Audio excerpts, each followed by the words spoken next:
After hiking Little Wild Horse, we headed towards a part of Utah we hadn't seen before. And what was really nice is we had an open invitation from my parents' friends, Tom and Linda, whom we've known them for quite some time. They actually came to our wedding years ago.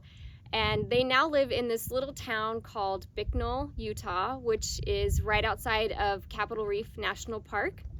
So we got out that way. They were really kind and gracious hosts. They let us basically set up shop in their backyard, and they wanted to show us around this beautiful part of the state. And so what better way to do that than on four-wheelers? So they loaded up the four-wheelers and we took a day out adventuring in the mountains right outside of Bicknell.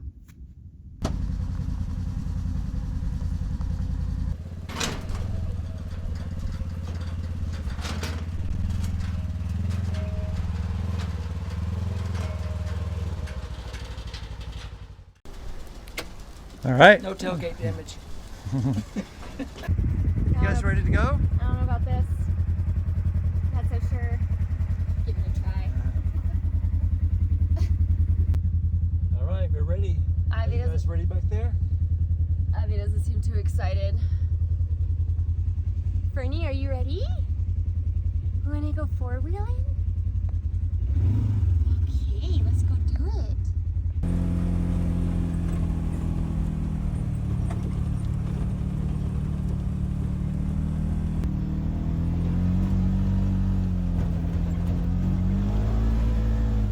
Speed racer. Girl, are you having fun?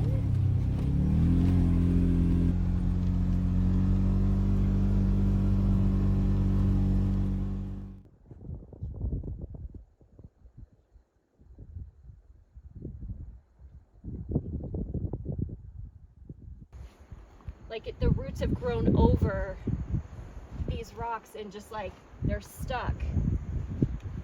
And it's obviously survived a little bit of a fire, or maybe it's been struck by lightning. I don't know.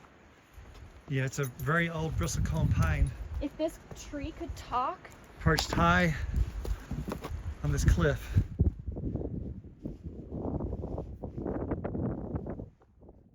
This was our first encounter with a bristlecone pine, and it really felt like communing with an ancient being.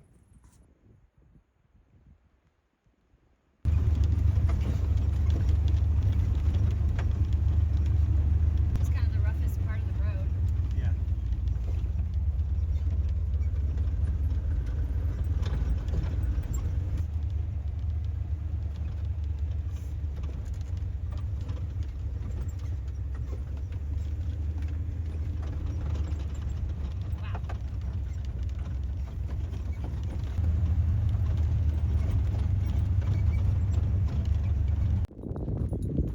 Mead's gonna go up this in the four-wheeler. Okay, it looks less scary when you're on it, but from afar, it really looks scary.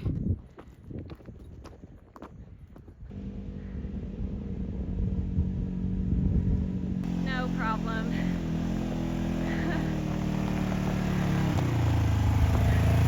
Burn!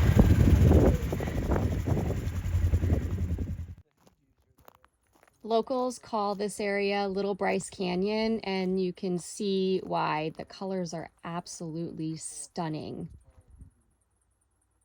Up here we also found more examples of bristlecone pine,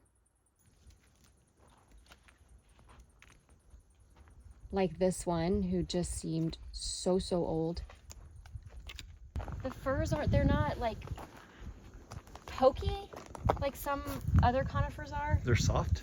Kind of, yeah. I mean, the ends are a little stiff. It's also cold, but like if you go with how they're growing, they feel really like slick and smooth, and it's a nice pet.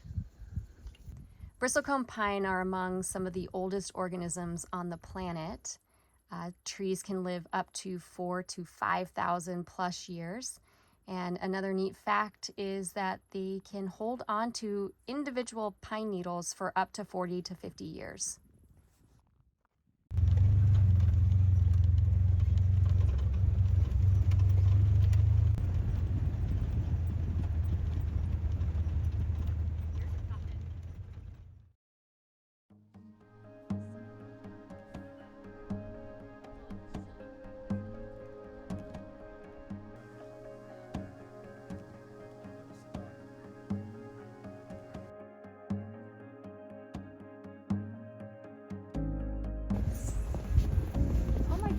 big. They're big. Wow.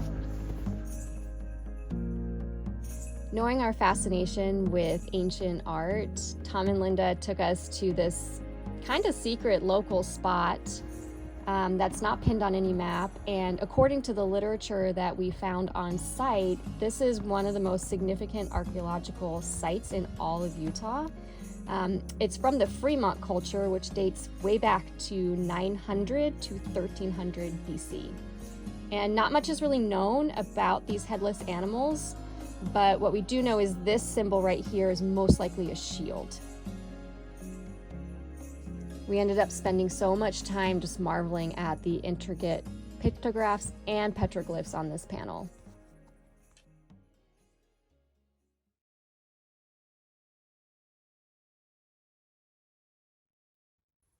For about an entire month, Karen was laid out in Arizona at her cousin's house, waiting to get some mechanical work done on her bus. And finally, the day came that we reunited on the road. And as you can see, the dogs were so excited. They knew exactly who was coming down that road. And we thought it was just really cute how much they were excited to see Marley and, of course, their Aunt Karen.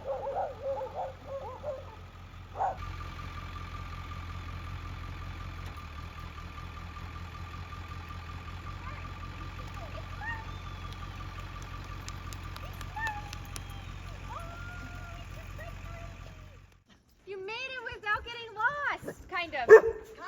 I wish you'd warned me about the sand because I almost got stuck over there. Did you go straight? I went right where you told me to go.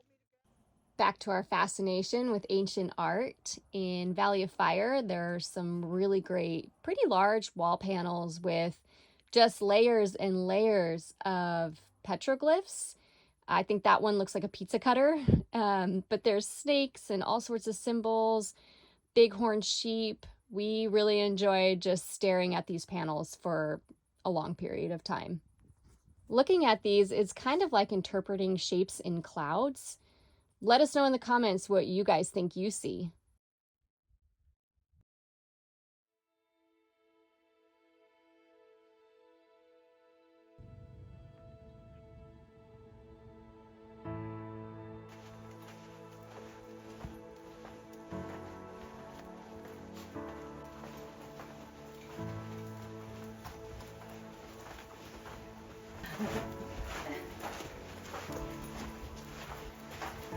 Flashbacks, slot canyon flashbacks.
It's so pretty.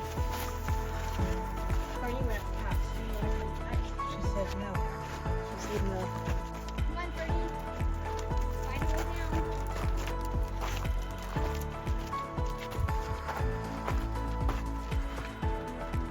Come on. Oh, that's pretty steep.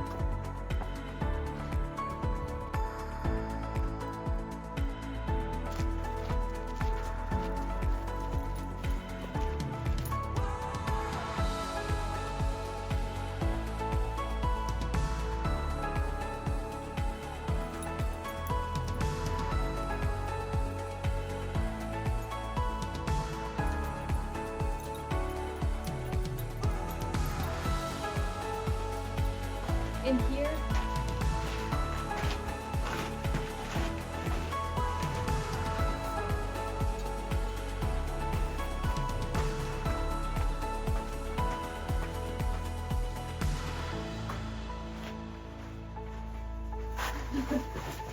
going as fast as she can.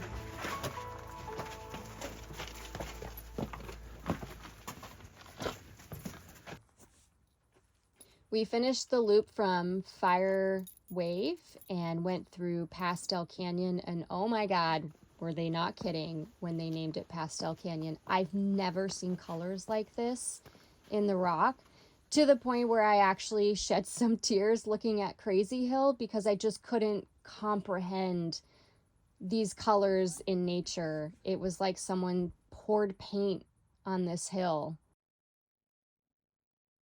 As we left for the day, we all decided we definitely wanted to come back and explore some more of Valley of Fire State Park.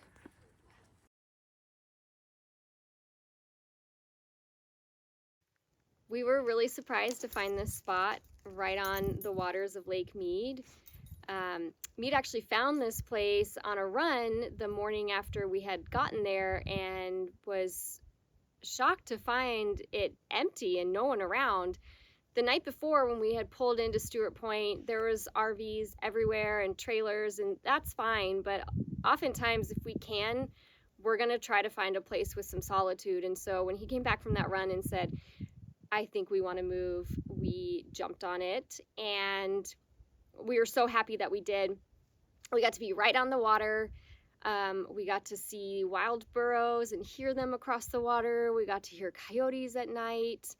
Fern got to take dips multiple times a day, and we were also stunned by the sunsets on the water. And so I guess the best thing to say is if you can find a better camp spot, why not take it? So the dogs don't love when it's super rocky. So what we usually do is we'll get out and we'll walk ahead or behind Mead so that they don't have to deal with all the jostling.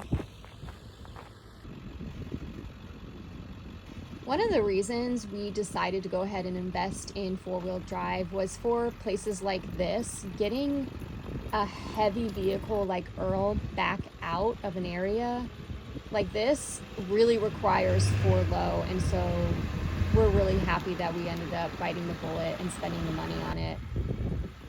This spot blew me away. I can't believe that there are free places like this to stay, and surprisingly, there was very, very little trash.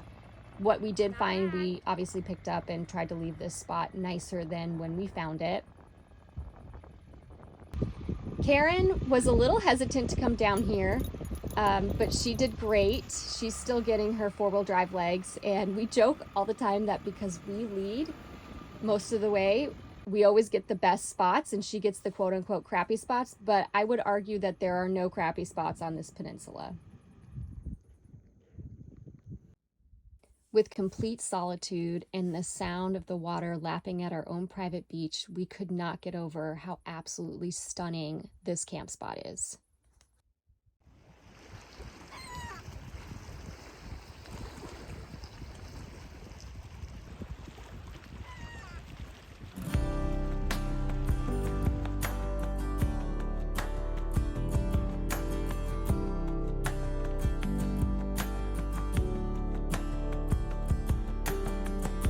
You're still dripping too.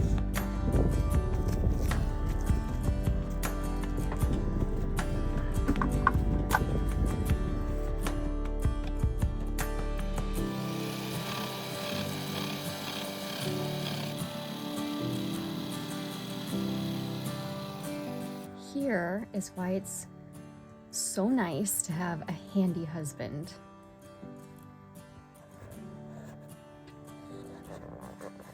In like 2 hours, he made this nice little magazine rack for our laptops, so now they're not bouncing around everywhere when we're driving.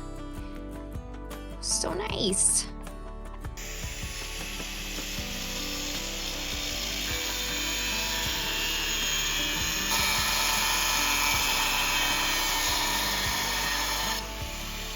What you doing? Trimming the bumper to get a little bit more clearance on the tires. If you look, in this direction, you can see that the tire's turned, or there's certain holes or dips we get into.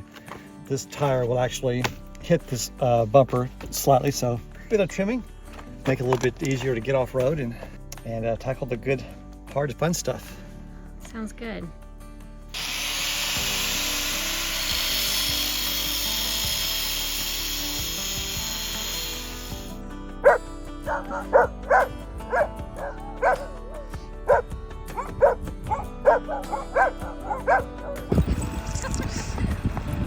Wow, what a nice welcome home.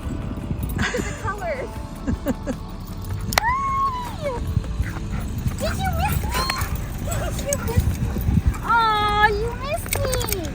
Did you miss me? Or is it just that it's dinner time? I think it's dinner time. I know, I'm so sorry. Ow, who bit me? Is there some hunger happening?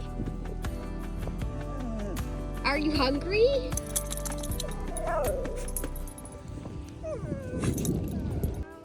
Do you want your dinner? Are you starving? Are you hungry?